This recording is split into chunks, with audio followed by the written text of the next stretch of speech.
Hello team, welcome to another ATP Geopolitics video of myself, Jonathan MS Pearce. Ukraine War News Update, second part thereof for the 6th of February 2025. Just a couple of housekeeping things here. First of all, I'm going to do a live stream tomorrow with Dimko from Jigger's Paw, which is a drone charity, but he's now actually joined up the unmanned systems brigade. So he's both involved in supporting other brigades through his charity that his wife is basically running now. So we'll get to talk about that, but also talk about his experiences, and he's also learning political science. I think he's studying that as well on the side, and so loads of really interesting conversation to be had with him. And I know it'll be interesting because I spoke to him in Lviv when I was out there, and at a meal where he came and saw us. And he's a fascinating guy. It should be really, really good. Jonathan Finks interviewed him and said it's one of his most favourite interviews. So that's going to be interesting. That's tomorrow, UK 12 midday, UK time. And I may try and do a live stream tonight to go through all my geopolitics stuff because I won't have time. But I can't do it. I want to do it this afternoon, but I've got to shoot out. So there is that. Now. Also, I am going to, I forgot what I was talking about. Oh yes, that was it. Good old MS brain there. Poof, goes out the head. Have to pause, regather my senses. So, just on the comments, if you're going to spread outright Russian disinformation, and act as a Russian agent on my threads, I will ban you. I don't have any compunction in banning people who are purposefully spreading Russian disinformation. So someone this morning was like talking about the whole US aid funding Ben Stiller and Angelina Jolie and all this stuff like with money. It's been debunked. It's a load of rubbish.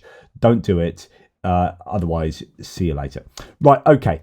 We're going to start, as I've already mentioned this in my breaking news update this morning and subsequent video, but we're going to start with the French Mirage 2005 Fs.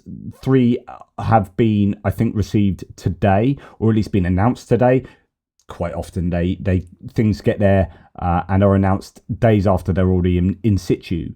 But it's thought that 3 have gone there, and there are at least 3 more expected. I mean, 6 is not a lot, but there have been claims that up to 24 could go. The entire fleet could be retired. That's probably quite hopeful. Anywhere between sort of 6 and 24, I think, might end up in Ukraine. Not the newest of planes, but it has been upgraded. It's pretty capable. Some say that actually with the F-16s that Ukraine have got, it's better than the variant of the F-16 that the Ukrainians have.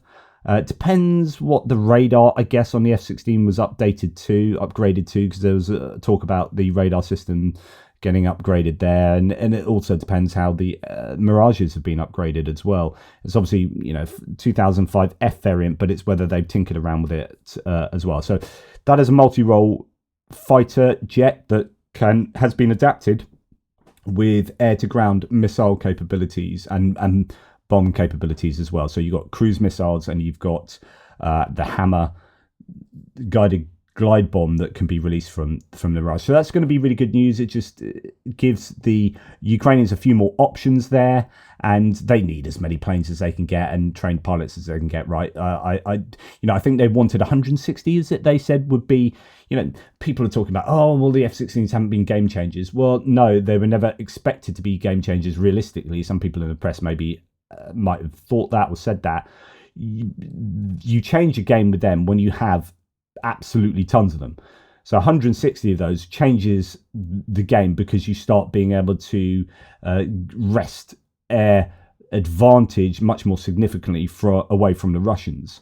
But with, I don't know, just a few dozen here and there, that's not going to really change things too much. It will help hugely, but it's not going to be a game changer, and nor will these Mirage, but they will help get some Griffins out there. That's my opinion.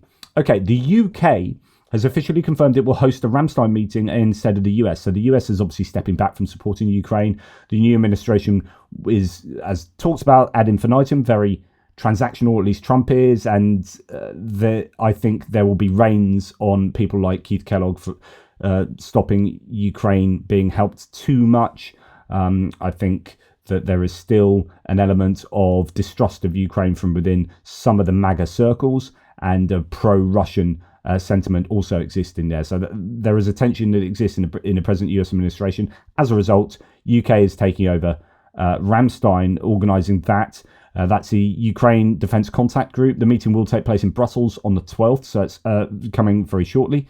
As announced by UK Defence Minister John Healey, I presume he'll be the one that will be chairing it. The contact group will gather ahead of NATO Defence Ministers meeting to discuss support for Ukraine. So that's going to be interesting. Good news that the UK is playing a really central role now. I get a sense that the UK has a good handle on what's going on in Ukraine and understands the seriousness, which is why, given the difficulty the UK is in with regard to finances at the moment, we're still strongly supporting Ukraine. Now, the UK government has announced that the Grey Hawk system is a rapidly developed bespoke air defence system for Ukraine, jointly funded by the UK and Denmark. And this innovative system is able to retrofit air-to-air missiles for ground-based air defence. So this is very similar to what we've seen with the Buk. Well, actually, that's not air-to-air, but the NASAMS uses air-to-air missiles, the ASRAMs, in a ground mode. Obviously, you're going to lose something if you have a missile that's usually shot from an airplane to hit another airplane.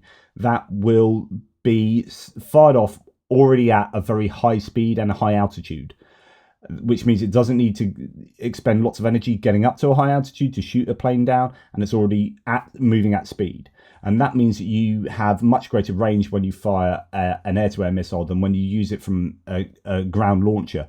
So you have to use that extra energy to get up there and to get up to speed.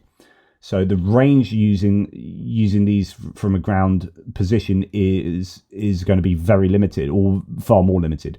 But it's really good to be able to do that, and you might have access to more of this type of munition rather than that type of munition. So, and you might end up doing you've got Franken-SAM situations where a Buk launcher has been adapted to use the Sea Sparrow, the RIM 7 anti-aircraft missile fire, usually from a ship. And there's another sort of example of that, slightly different though. But yeah, these kind of retrofitting and tinkering with munitions and launchers, it just gives more scope for Ukraine to be able to have access to a greater variety of munitions to fire at the Russians. So they can use Ukrainian missiles already in the armed forces' possession, and that's really good news.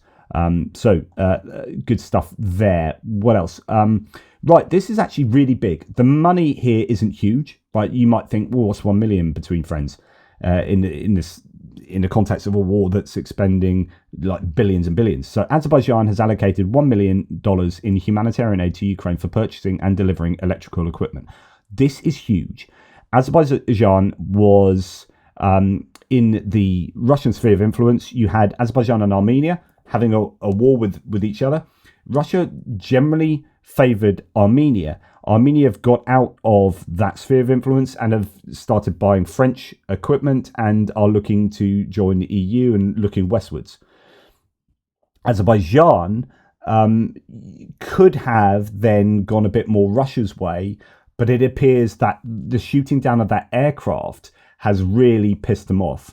And now they are doing things like this. This is a big thing, much bigger than the $1 million suggests. And you start putting it together with other bits of the jigsaw, and you've got an interesting situation where Russia is losing some of its buddies. So Azerbaijan notified Russia about the termination of the activities of its quote development cooperation agency, or Rosotrudnitstvo, in Baku. So that's the capital of Azerbaijan, according to report.az.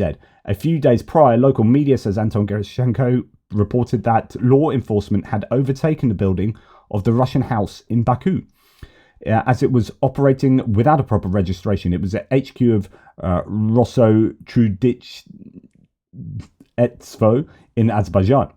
And that organization is a government agency of the Russian Federation that promotes cooperation and Russia's image in over 80 countries all over the world. In other words, USAID, Russia style. It was sanctioned in the EU in 2022 as an organization promoting the Russian world and Moscow's soft power and propaganda. The Kremlin continues to lose its positions in the Caucasus.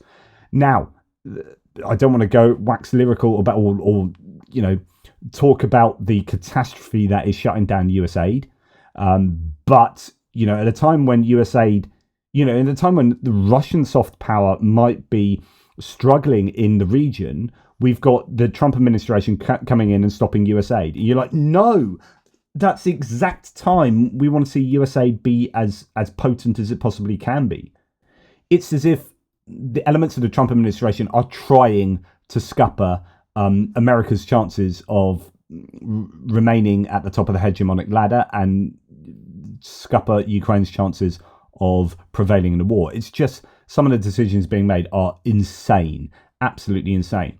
Now, speaking of the US, Keith Kellogg here states that Ukraine will not get its nuclear weapons back. And this is in answer to Zelensky saying, well, look, if we can't be members of NATO, then we're going to need some nukes. He said the chances of that happening are between slim and none. Let's be honest, it's not going to happen. So Keith Kellogg giving a firm no to Ukraine's potential nuclear future. Now, John Ridge here. Now we're going to talk about actually Russian equipment. John Ridge saying an improvement to only... Okay, first of all, what's he talking about? The KN-23 North Korean ballistic missile had originally an accuracy of 1 to 3 kilometers. It was not accurate and malfunctioned a lot in midair and etc. etc. They've improved it. The Russians have improved it to now have an accuracy of 50 to 100 meters.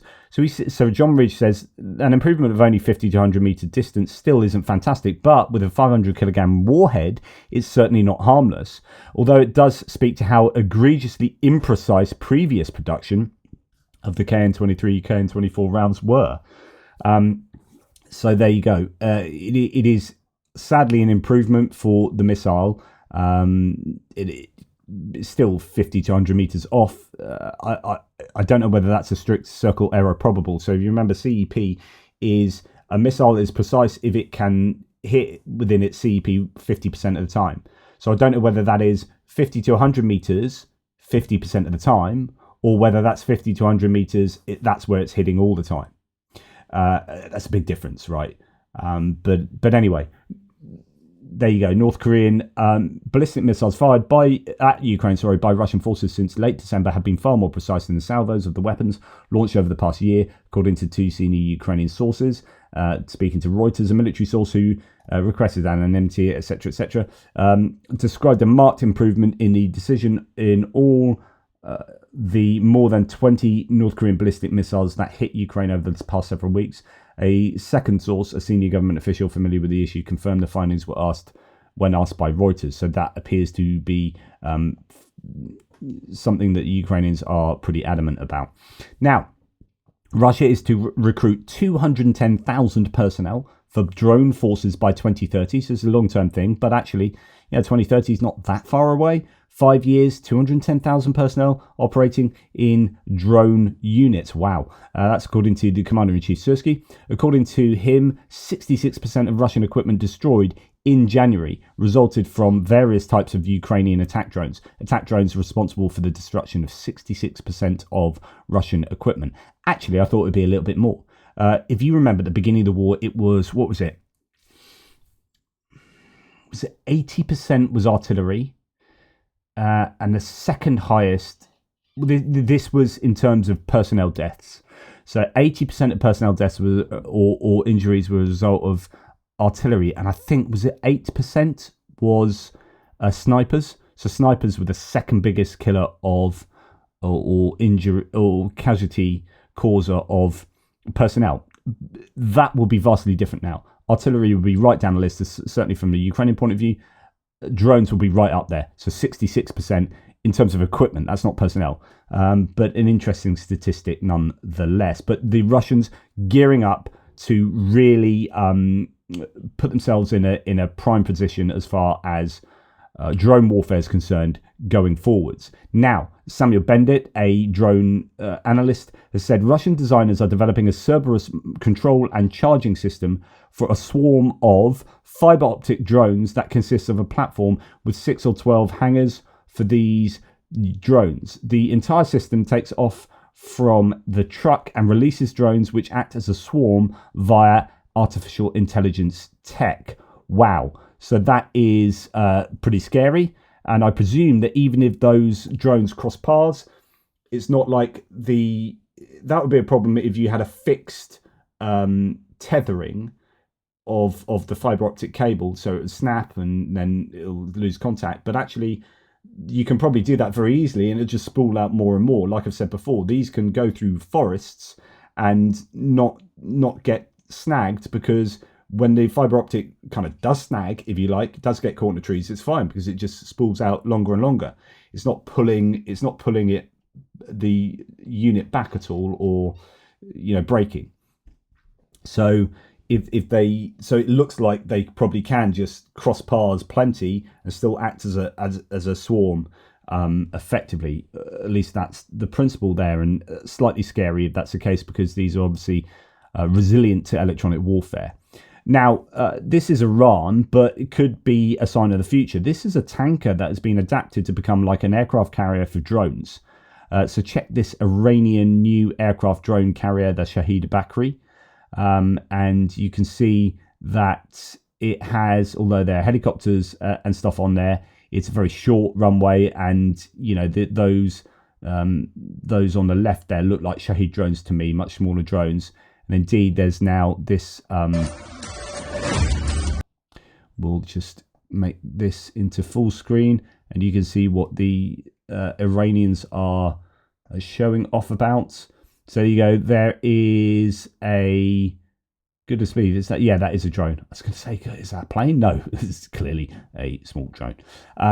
Resolution is not great there, but you can see that this is drones are the future, right? We're at this point now where we've just been learning about 210,000 Russian drone operators or personnel being recruited by 2030. You are probably going to see just a massive increase in automation of warfare, with drone carriers being a thing. We are now living in the future. So anyway, that's that. What else do we have now?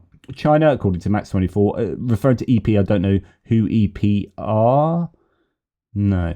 China supplies Russia with critical components worth $13.6 billion, providing 75% of imports. Supplies includes microcircuits, electronics, and other components necessary for the Russian military industry. China provides up to 90% of Russia's needs in microelectronics. This is an absolute shocker, completely unsurprising, but as I've said previously, the only way that Russia prevail in this war is if China is fully behind them. Now, while they're not supplying them with lethal aid technically, this is effectively lethal aid. It gets turned into lethal aid, and something really needs to be done about this. I don't know what can be done, and I don't know whether the US is in a position where it wants to do anything particularly about this, as we have a kind of schizophrenic approach to Ukraine from the Trump administration. Anyway, that's enough from me. Hopefully that was of use and of interest. Thank you very much. Look out for a potential live later on. Lots to talk about there, and the live for tomorrow as well. In the meantime, Toodle Pip, speak soon.